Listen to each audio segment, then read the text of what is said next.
हमने 9th class में भी पढ़ा था एटॉमिक स्ट्रक्चर के बारे में। यहाँ पर पहला टॉपिक एटॉमिक स्ट्रक्चर ही आ जाता है। कहा गया है यहाँ पर an atom has a positively charge nucleus.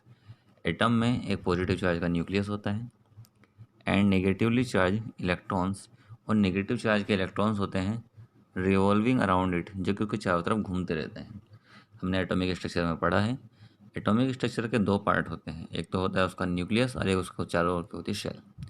Nucleus positive charge का होता है, जबकि उसके चारों तरफ की जो शेल होती है उसमें इलेक्ट्रॉन प्रेजेंट होते हैं जो कि नेगेटिव चार्ज वाले होते हैं, और ये इलेक्ट्रॉन उसके चारों तरफ मोशन करते रहते हैं, रिवोल्यूशन करते हैं। आगे कहा गया है valency electrons in the metals are free to move. Metals में जो वैलेंसी इलेक्ट्रॉन्स होते हैं, मेटल्स के अंदर वैलेंसी इलेक्ट्रॉन जो बाहर वाले इलेक्ट्रॉन्स होते हैं आउटर मोस्ट शेल के, वैलेंसी इलेक्ट्रॉन्स जो मेटल्स के अंदर होते हैं वे फ्री होते हैं मूव करने के लिए, मीन आसानी से एक जगह एक दूसरी जगह मूव कर सकते हैं विद इन द कंडक्टर, उस कंडक्टर के अंदर, and constitute an electric current, और ये इलेक्ट्रॉन्स क्या करते हैं वहाँ पर इलेक्ट्रिक करंट बनाते हैं। मीन ये भी इलेक्ट्रॉन एक जगह से दूसरी जगह मूव होंगे तो इलेक्ट्रॉनों के मूव होने की वजह से ही इलेक्ट्रिक करंट प्रोड्यूस होगा। इसके बाद बैटरी को बताया गया है, battery and its working. Battery और उसकी वर्किंग कैसे होती है। कहा गया है a cell is a source of potential difference. एक सेल क्या होता है पोटेंशियल डिफरेंस का सोर्स है, मीन सेल क्या करता है पोटेंशियल डिफरेंस क्रिएट करता है, which is created inside it due to internal chemical reaction, जो कि सेल के अंदर होने वाली केमिकल रिएक्शन की वजह से क्रिएट होता है। सेल के अंदर कुछ केमिकल रिएक्शंस होती है, उस केमिकल रिएक्शंस की वजह से क्या होता है पोटेंशियल डिफरेंस जनरेट हो जाता है। अब सेल में रिएक्शन कौन सी होती है। सेल में रिएक्शन होती है एनोड पर रिएक्शन होती है, Cu सॉलिड क्या करता है Cu पॉजिटिव टू आयन में बदल जाता है और 2 इलेक्ट्रॉन का लॉस कर देता है, जबकि कैथोड पर ये 2 इलेक्ट्रॉन जो हमने पहले बन के आए थे, ये 2 इलेक्ट्रॉन यहाँ करेगा, यहाँ पर सिल्वर जो होगा वो उन 2 इलेक्ट्रॉनों को गेन कर लेगा और सिल्वर सॉलिड में कन्वर्ट हो जाएगा। एक जगह भाई इनके एनोड पर इलेक्ट्रॉन का लॉस होता है और कैथोड पर इलेक्ट्रॉन गेन हो जाते हैं। एक इलेक्ट्रोड से दूसरी जगह पर इलेक्ट्रॉन जा रहे हैं, वहाँ पर एक इलेक्ट्रोड से दूसरे इलेक्ट्रोड पर इलेक्ट्रॉन ट्रांसफ़र हो रहे हैं। इलेक्ट्रॉन के ट्रांसफ़र होने की वजह से यहाँ पर करंट प्रोड्यूस होता है। A combination of cell is called a battery. जब आप काफ़ी सारे सेल्स को आपस में जोड़ देते हैं तो उससे क्या होती है बैटरी बन जाती है, उसको बैटरी कहते हैं। आगे दिया है electric circuit and circuit diagram. Electric circuit क्या है। कहा गया है एक क्लोज लूप पाथ, एक क्लोज लूप वाला path which a current take is called electric circuit. एक ऐसा क्लोज लूप पाथ जिसमें एक करंट फ्लो हो सकता है उसको आप इलेक्ट्रिक सर्किट कह देते हैं। मीन क्लोज लूप होना जरूरी है, क्लोज लूप होगा तो ही करंट वहाँ पर फ्लो हो पाएगा, और ऐसे क्लोज लूप को ही आप इलेक्ट्रिक सर्किट कह देते हैं। Representation of an electric circuit through symbols. जब आप इलेक्ट्रिक सर्किट को सिंबल्स के फॉर्म में मीनिंग सिंबल्स वगैरह बनाकर उसको रिप्रेजेंट करते हैं उसे कहते हैं is called a circuit diagram. उसको आप सर्किट डायग्राम कह सकते हैं। मीन इलेक्ट्रिक सर्किट को उसके सिंबल्स वगैरह बनाकर, फैन वगैरह का, बल्ब का सिंबल्स बनाकर, बैटरी का सिंबल बनाकर जब हम शो करते हैं तो ऐसे रिप्रेजेंटेशन को आप कहते हैं सर्किट डायग्राम। एक बेसिक सर्किट डायग्राम दिखाया गया है जिसमें एक वोल्टीमीटर लगाया गया है, यहाँ पर रेजिस्टेंस वायर लगाई है, ये एमीटर लगाया गया है, यहाँ पे एक सेल को दिखाया गया है, और ये करंट को आती है जो वायर जुड़ी हुई है ये वायर दिखाई गई है जिसमें करंट फ्लो हो रहा है। अगला टॉपिक आता है इलेक्ट्रिक करंट का। The flow of electric charge is known as electric current. Electric charge के फ्लो को ही आप इलेक्ट्रिक करंट कहते हैं। जब इलेक्ट्रिक चार्ज एक जगह से दूसरी जगह ट्रांसफर होता है उसको ही इलेक्ट्रिक करंट कहा जाता है। Electric current is carried by moving electron through a conductor. Electric current जो कैरिड किया जाता है मीन एक जगह से दूसरी जगह ट्रांसफर किया जाता है वो मूविंग इलेक्ट्रॉन से किया जाता है। मीन जो कंडक्टर में मूविंग इलेक्ट्रॉन्स प्रेजेंट होते हैं वही करंट को एक जगह से दूसरी जगह ट्रांसफर करते हैं। By convention electric current flow in the opposite direction to the movement of electrons. अगर डायरेक्शन देखी जाए तो इलेक्ट्रिक करंट की डायरेक्शन अपोजिट होती है इलेक्ट्रॉन्स के मूवमेंट की डायरेक्शन के। मीन जिस डायरेक्शन में इलेक्ट्रॉन मूव कर रहे होते हैं उसके अपोजिट डायरेक्शन में करंट चलेगा। अगर इलेक्ट्रॉन ए से बी की तरफ जा रहे हैं तो करंट बी से ए की तरफ जाएगा। एक्सप्रेशन ऑफ इलेक्ट्रिक करंट कहा electric current is denoted by the letter I. Electric current को आप कैपिटल लेटर आई से डिनोट करते हैं। Electric current is express by the rate of flow of electric charge. Electric current को express कर सकते हैं, मीन इसका फॉर्मूला बनाने के लिए आप इलेक्ट्रिक चार्ज के रेट को ले सकते हैं। रेट ऑफ फ्लो मीन्स, यहाँ पर रेट ऑफ फ्लो का मतलब क्या है, the amount of charge flowing through a particular area in unit time. Mean particular unit time में, मीन किसी यूनिट टाइम में किसी कंडक्टर के पार्टिकुलर एरिया से जितना भी चार्ज ट्रांसफ़र होगा उसको आप rate of flow of charge कहेंगे, और वही हमारे पास इलेक्ट्रिक करंट कहलाता है। मीन पर यूनिट टाइम में जितना भी चार्ज फ्लो होता है किसी भी पार्टिकुलर एरिया से उसको आप कहेंगे करंट। कहा गया है आगे, if A net electric charge Q, अगर टोटल इलेक्ट्रिक चार्ज है वो क्यू है, flow through A cross section area of conductor in time T, जो किसी कंडक्टर के क्रॉस सेक्शन में टी टाइम में फ्लो हो रहा है, तो हमारे पास इलेक्ट्रिक चार्ज का फॉर्मूला बन जाएगा, इलेक्ट्रिक चार्ज इक्वल टू हो जाएगा net charge Q upon time. Total charge को टाइम से डिवाइड कर लिया रेट फाइंड करने के लिए, तो दूसरा फॉर्मूला बन जाएगा यहाँ पर I equal to Q upon T, where I is electric current, जहाँ पर आई इलेक्ट्रिक करंट है, Q is a net charge, Q net charge है, टोटल चार्ज है, and T is a time in second, और जो T लिया गया है वो टाइम दिया गया है सेकेंड में, यूनिट दी है। ऐसा unit of electric charge and current, electric charge और करंट की यूनिट क्या है, ऐसा ही unit of electric charge is coulomb, electric charge की जैसा यूनिट होती है वो कूलम होती है। 1 coulomb is nearly equal to 6 into 10⁻18, 1 coulomb 6 into 10⁻18 electrons के इक्वल होता है, जितना इतने 6 इंटू 10⁻18 इलेक्ट्रॉन्स में चार्ज होगा उतना चार्ज कहलाता है 1 कूलम।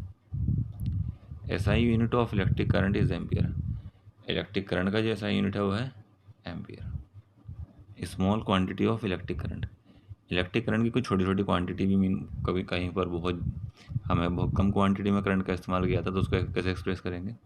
कहा है small quantity of electric current is express in milli ampere and micro ampere. जब करंट की क्वांटिटी बहुत कम होती है तो उसको आप मिली एम्पियर में शो कर सकते हैं या फिर माइक्रो एम्पियर में शो कर सकते हैं। Milli ampere is written as M A, milli ampere को एम ए लिखा जाता है, and micro ampere is written as P A. Micro ampere को आप पी ए से नहीं एम ऐसे करेंगे, इसको भी ये माइक्रो बनेगा इस तरीके से, पी की जगह पर ना इस तरीके से साइन बनाएंगे माइक्रो। तो कहा है 1 milli ampere equal to 10⁻⁻6 3 ampere, और 1 माइक्रो एम्पियर, यहाँ पर ये पी नहीं है इस तरीके का माइक्रो साइन बन जाएगा, ठीक है।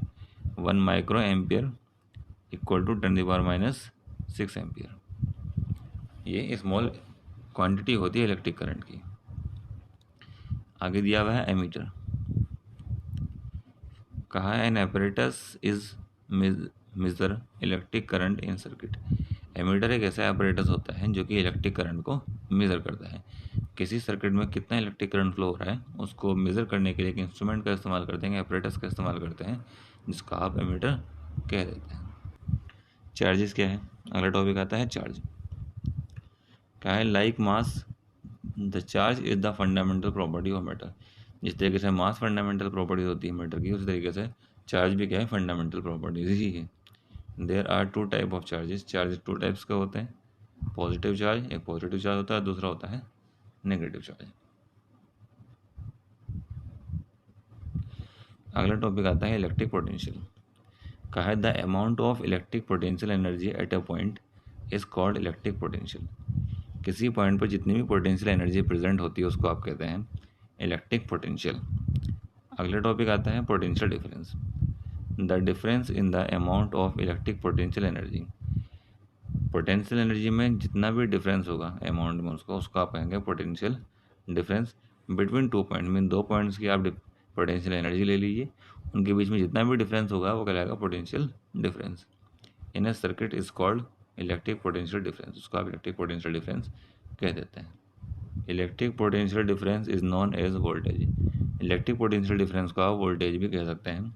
Which is equal to the amount of work, जो कि बराबर होता है उस वर्क के done to move unit charge, जो कि किया जाता है यूनिट चार्ज को मूव करने के लिए between 2 points against static electric field. Static electric field में ट्रांसफ़र करने के लिए यूनिट चार्ज को जितना भी वर्क किया जाता है उसे कहते हैं आप पोटेंशियल डिफरेंस। यहाँ पे एक फॉर्मूला बनाया हमने, वोल्टेज इक्वल टू हो जाता है work done upon charge, mean जो वर्क किया गया हो उसको चार्ज से डिवाइड करे तो वोल्टेज आ जाता है, वोल्टेज को ही आप इलेक्ट्रिक पोटेंशियल कहते हैं। वोल्टेज और electric potential difference is denoted by V. Voltage और इलेक्ट्रिक पोटेंशियल को आप कैपिटल वी से डिनोट करते हैं, तो फॉर्मूला हो जाता है देयरफॉर वी इक्वल टू हो जाता है हमारे पास डब्ल्यू अपॉन क्यू। ये फॉर्मूला है इलेक्ट्रिक पोटेंशियल का या पोटेंशियल डिफरेंस का। Where W is work done, जहाँ पे डब्ल्यू क्या है, वर्क डन है, एंड क्यू इज चार्ज, और क्यू क्या है, चार्ज है। कहा गया आगे SI unit of electric potential difference is volt. जो इलेक्ट्रिक पोटेंशियल डिफरेंस का एसआई यूनिट है वो वोल्ट होता है। डिनोटेड बाई वी, जिसको आप वी से डिनोट करते हैं। This is the name of honour of Italian physicist Alessandro Volta. और ये जो नाम दिया गया है वोल्टेज, ये एक वैज्ञानिक थे फिजिक्स के, उनके नाम पर ही इसका यूनिट रखा गया है voltage. Since the joule is the unit of work, हमें पता है कि वर्क का यूनिट जूल होता है, and coulomb is the unit of charge, और हमें ये पता है कि कोलाम जो होता है वो चार्ज का यूनिट होता है। 1 volt of electric potential difference is equal to, जो 1 वोल्ट इलेक्ट्रिक पोटेंशियल है वो इक्वल माना जा सकता है to the 1 joule of work, उस 1 जूल वर्क के, to be done to move a charge of 1 coulomb, जब आप 1 कुलाम के चार्ज को एक जगह से दूसरी जगह पर ट्रांसफ़र करते हैं। 1 कुलाम के चार्ज को अगर आप ट्रांसफ़र करते हैं और 1 जूल वर्क करना पड़ता है, तो वहाँ का पोटेंशियल डिफरेंस कहलाएगा 1 volt from 1 point two another point electric circuit. Electric circuit में आपने 1 कुलाम चार्ज को ट्रांसफ़र करने में अगर 1 जूल वर्क किया है, तो वहाँ पर जो पोटेंशियल डिफरेंस कहलाएगा वो 1 वोल्ट कहलाएगा। तो एक फॉर्मूला यहाँ पे एक यूनिट बना लेते हैं। 1 वोल्ट इक्वल टू हो जाता है 1 जूल पर 1 कुलाम, मीन 1 जूल पर 1 कुलाम, या इसको ऐसे भी लिखते हैं 1 वोल्ट इक्वल टू हो जाएगा 1 जूल कुलाम इनवर्स, मीन जिस तरीके से वोल्ट यूनिट होता है तो जूल जूल कुलाम इनवर्स भी यहाँ पर यूनिट बन जाता है। इलेक्ट्रिक का टॉपिक आता है वोल्टमीटर। वोल्टमीटर क्या है? कहा गया है an apparatus to measure the potential difference, एक ऐसा एपरेटस जिसका इस्तेमाल आप पोटेंशियल डिफरेंस मेजर करने के लिए करते हैं और इलेक्ट्रिक पोटेंशियल या फिर इलेक्ट्रिक पोटेंशियल मेजर करने के लिए करते हैं बिटवीन 2 पॉइंट्स के बीच में, इन्हें इलेक्ट्रिक सर्किट, किसी इलेक्ट्रिक सर्किट में, मीन किसी इलेक्ट्रिक सर्किट में 2 पॉइंट्स के बीच में इलेक्ट्रिक पोटेंशियल डिफरेंस आपको मेजर करने के लिए जो भी एपरेटस इस्तेमाल करते हैं वो कहलाता है हमारे पास वोल्ट मीटर। अगला आता है गैल्वेनोमीटर, ये भी एक एपरेटस है। इट इज़ ए डिवाइस, ये भी एक डिवाइस है टू डिटेक्ट करंट, जिसका इस्तेमाल करंट का पता लगाने के लिए किया जाता है इन एन इलेक्ट्रिक सर्किट, किसी इलेक्ट्रिक सर्किट में। किसी इलेक्ट्रिक सर्किट में कोई करंट फ्लो हो रहा है तो उसका पता लगाने के लिए आप गैल्वेनोमीटर का इस्तेमाल करते हैं, और उसको मेज़र करना हो तो एमीटर का इस्तेमाल करते हैं। अगला टॉपिक आता है ओम्स लॉ। कहा गया है ओम्स लॉ स्टेट्स दैट, ओम के लॉ के according the potential difference between 2 points, जो पोटेंशियल डिफरेंस होता है किसी भी 2 पॉइंट्स का, इज डायरेक्टली प्रोपोर्शनल, और डायरेक्टली प्रोपोर्शनल होता है टू द इलेक्ट्रिक करंट, उस इलेक्ट्रिक करंट के एट द कांस्टेंट टेम्परेचर पर। मीन आप कोई कंडक्टर लें, कांस्टेंट टेम्परेचर पर जो उसके एंड्स का पोटेंशियल डिफरेंस होगा वो उसमें फ्लो होने वाले करंट के प्रोपोर्शनल होगा। मीन अगर करंट बढ़ेगा तो पोटेंशियल डिफरेंस भी बढ़ेगा। This means potential difference V varies as electric current, जो पोटेंशियल डिफरेंस V है वो उसी तरीके से बदलता है जिस तरीके से इलेक्ट्रिक करंट बदलता है। अगर इलेक्ट्रिक करंट बढ़ेगा तो पोटेंशियल डिफरेंस भी बढ़ेगा, इलेक्ट्रिक करंट घटेगा तो पोटेंशियल डिफरेंस भी घट जाएगा। इसको इस तरीके से शो कर सकते हैं V प्रोपोर्शनल I, और यह प्रोपोर्शनलिटी साइन हटाते हैं तो कोई कॉन्स्टेंट ले जाएगा तो यहाँ पर बन जाएगा V equal to I R, या फिर हम I का फॉर्मूला बनाएं तो I इक्वल टू बन जाएगा यहाँ पर V upon R, R divide में पहुँच जाएगा, या R का फॉर्मूला बनाने लगे तो R इक्वल टू हो जाएगा V upon I, where R is a constant, जहाँ पे R क्या है, कॉन्स्टेंट है, फॉर द गिवन कंडक्टर के लिए अलग अलग होता है इसकी वैल्यू, एट ए गिवन टेम्परेचर में, एंड इज कॉल्ड रेसिस्टेंस, और इस R को आप रेसिस्टेंस भी कहते हैं। मीन R एक कॉन्स्टेंट है जो कि हर कंडक्टर के लिए इसकी वैल्यू अलग अलग होती है, इसको आप रेसिस्टेंस कहते हैं।